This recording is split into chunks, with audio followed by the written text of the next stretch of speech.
from Brockton Cyclery.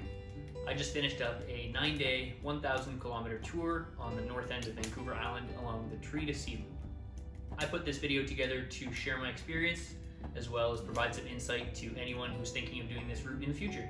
For starters, the basics. The route is about 1,000 kilometers long, starting and ending at the Little River Ferry Terminal in Comox, BC. It's almost entirely off paved roads, and the bulk of the riding you'll do will be on logging roads. These can range in quality from smooth, fast gravel to chunky, steep, rutted out climbs, and there's even a short section of single track right at the beginning and the very end of the route. In terms of the riding, I would say that there were two very distinct halves to the route, the first being from Gold River to Holberg up the west side of the island. Partly due to the weather I experienced, I would say this section was harder. It felt more remote, the roads were more closed in, the forests were more dense and lush, and it felt a little more out there. For the second half, from Port Hardy down to the east side of the island to the finish, I felt that the roads were a little more open, smoother, the grades were not as steep and the climbs were longer, and the descents were much longer as well. There were more big mountain views of the ocean, less dense, tightly packed, forested gravel roads. Both halves were incredible and they came together to create a really amazing bike route.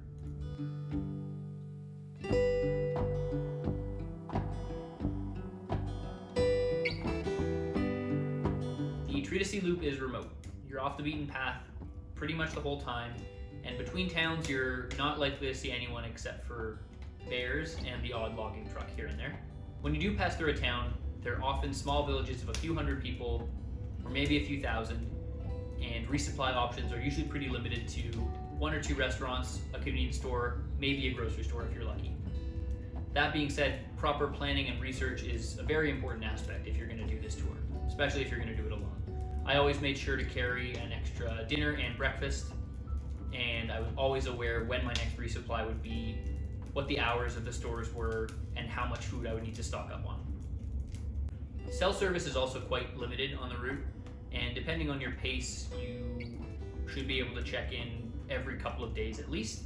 Most of the major towns have cell service, but again, especially on the west side of the island, it's very limited, and you often won't get more than a couple bars. For this reason, I would definitely recommend bringing a satellite communication device. I brought my Garmin InReach Mini, which has been great for checking in with family whenever I get to a camp spot.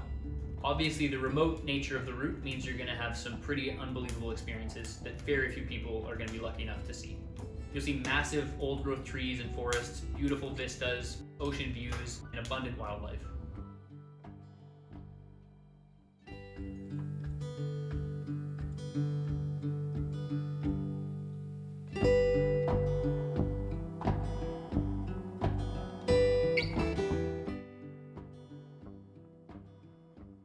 Another challenging aspect of the route is the unpredictable and often severe weather you'll encounter. Being that you're about as far north as you can go on the island, it's going to be cold and it's going to be wet. Make sure you pack proper rain gear, warm clothes, and a suitable shelter that provides some cover from the rain. As for camping, there are tons of options. There are free rec sites all along the route. I only paid for accommodation once when I chose to stay indoors in Holberg. You could easily do this route without spending any money on accommodation, and the BC rec sites are beautifully maintained and they're often in really cool spots as well. This was one of my favorite things about the whole route. Being in Ontario, it was not something I was used to be able to pull up to a campsite, camp there for free, head out the next day. One very cool and very unique aspect of this tour is the water taxi that you'll take from Tassis to Zeballos. There is no direct road connecting these two communities, so unless you want to take a pretty lengthy detour, you have to take a boat. It is pricey, and it's best split between a group of people. They can take up to 8.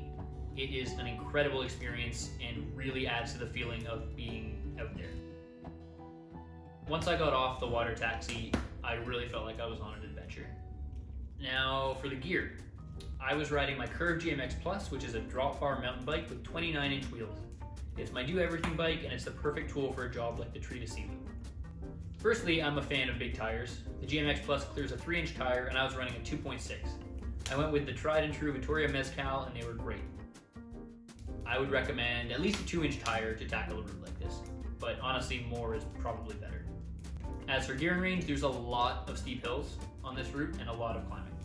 I was running a 36 tooth chainring and an 11 to 46 tooth cassette. I would not have been mad with a few extra low gears, but I was able to get up almost everything without getting off the bike on this route. My bag setup I was very happy with. I was running a few new bags, including the Swift Zeitgeist handlebar bag, a set of curved rocket pooches, a new custom frame bag from Nightingale Threadworks, a Apodura seat pack, as well as 2 5-liter dry bags strapped to cargo cages on the rear dropouts of my bike. I was also running a set of Revelate feed bags and top tube bag that I've been using for many years. I also ran 2 750 milliliter bottles, as well as a 1 liter Nalgene. The Zeitgeist housed all my food and cook stuff, which meant it was really easy to pull the whole bag off and stash it away from my tent.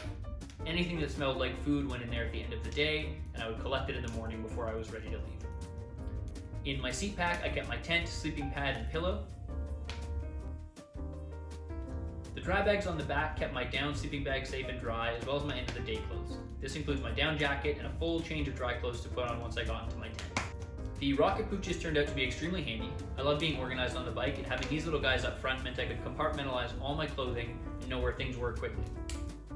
On one side was my rain gear, my heavy raincoat and rain pants rolled up, and it fit neatly into one bag. And the other side housed all my serious weather clothing. This included waterproof socks, 2 pairs of gloves, a buff, and my light rain jacket. I was also running a new set of wheels for the trip, Curve's own dirt hoops. They're carbon rims with a 30mm internal width, which set up very nicely with my 2.6-inch tires. I have them laced to a Shutter Precision hub and a DT350. So that about wraps up my coverage of the Tree to Sea loop. I hope you learned something, and I hope it inspired you to get out there. If you have any questions, swing by the shop or shoot myself or Brockton Cyclery a message. We're always happy to chat bikepacking stuff. Thanks for watching.